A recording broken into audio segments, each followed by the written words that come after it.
So this is about the new moon at the 21st of October in 2025 near the Mauna Kea in the Hawaiian Kingdom in continuity. And this is a reading for setting our intentions, and it's addressed to all Earth protectors who consider the Mauna Kea as the level of their world, whether they're living here or someplace else. Looking at this chart, I can only say, lucky we live in Hawaii. This new moon, the time to set intentions, happens in the second house. Second house is equivalent to Taurus, first earth sign, and by the same time, it's at the end of Libra. So it is about, the second house is about how we ground ourselves.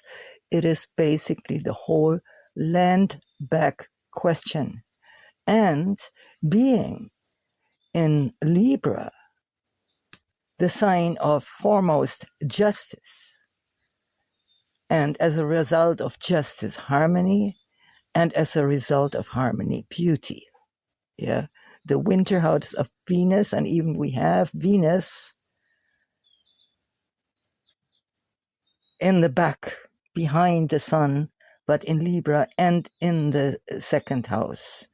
So when I'm thinking of all these wonderful Hawaiian love songs that are directed to the land, to places, to rocks, to mountains, to rivers,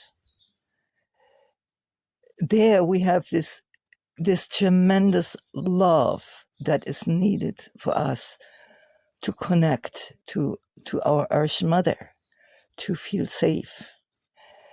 You see here in this image, and astrology is very much about sacred geometry.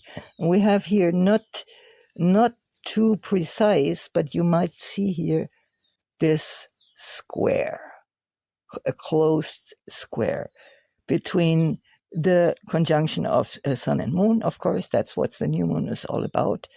And then Jupiter in the 11th house and in Cancer. 11th house is equivalent to Aquarius.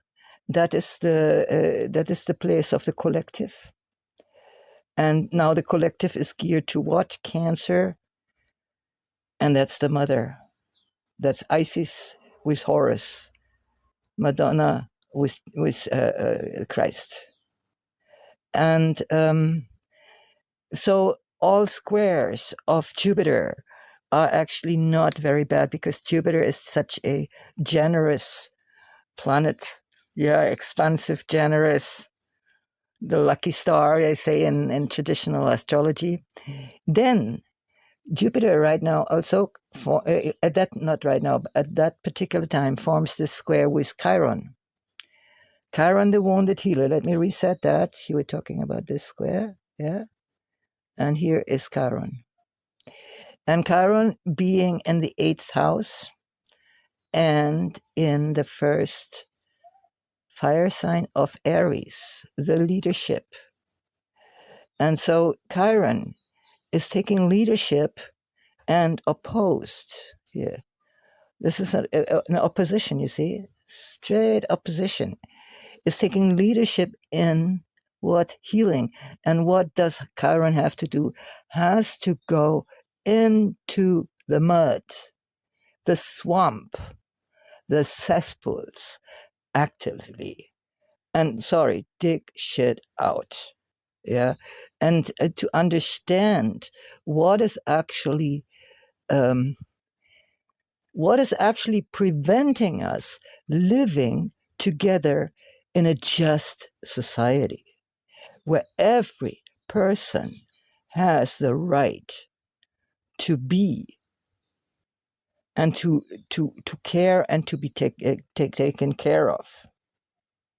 Yeah, everybody has the right to have a place on this earth where nobody can deny the person, that space one needs to live. Yeah, it's all about the land. What is the land? It's the food. And what it is connected to, the water. Yeah. Without water, the land is nothing. So we have to keep that in mind. And so here, the eighth house is equivalent to Scorpio, and there we're going right into the field that I call the occult, the esoteric. We have to understand that. People say, oh, this is all evil, this is all bad. No, you have to understand what actually happens there, what happens behind the scenes. How are we manipulated? How do we manipulate ourselves? That is all about Chiron in the eighth house. And then there is this not so precise square to Pluto. Now Pluto is the great transformer. Yeah, just entering Aquarius. Now this is the place of revolution, and we know already it's not going to be a dictatorship. This is just very, very. It's very, very short lived. Yeah, it can break down the moment, for instance, when when through sunstorms or what have you, can break down the whole Wi-Fi connections worldwide. And then what? Yeah, then those of us who are living in the countryside, we're really happy. And we are already training here. Eighth house. This is the eighth house. We're training our telepathic abilities. We are learning about the coconut wireless all the time. And yeah, let me reset this. So I say we're lucky we live in Hawaii. Why? Because this conjunction being so like really boxed in. This is like a box. No? It's boxed in. So much opposition, so much strife. But here, especially on the Hawaiian island, close to the Mauna Kea, here we have the sign rising in Virgo and forming a very nice sextile. This is our saving grace, because we can expect at that particular time violence. We can expect social grief, social uprising, and division in our communities and whatnot. Yeah, and it's all going to be the question about justice. And with this question, it's not only fine, beautiful, virtuous thing. There's also social jealousy, right? Oh, the Johnsons have a little bit more than me. Oh, they must be evil, right? Well, that's part of it.